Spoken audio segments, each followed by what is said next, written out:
ఏం చేస్తున్నావు అక్క? మంచిగా ఉంటుందా మరి? చింతపండా నిమ్మకాయ అమ్ములు అమ్ములు అక్క ఏం చేస్తుంది చూద్దా? అడుగు అమ్మ కోసమే చేస్తున్నారా? అడుగు అమ్ములు అడుగుతలేదు కానీ అడుగు నైట్ అన్నం తినక ఇంత మిగిలింది. అడుగు ఏం చేస్తున్నావు అక్క? అమ్ములు తింటావా? కరివేపాకే కనబడుతుంది ఇలా.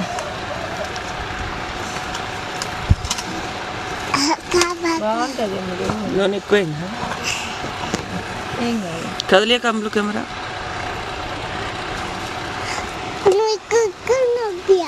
మరి ఎందుకు కూర్చున్నావు? పులిహోర అంటే ఎంతమందికి ఇష్టం కామెంట్ చేయండి.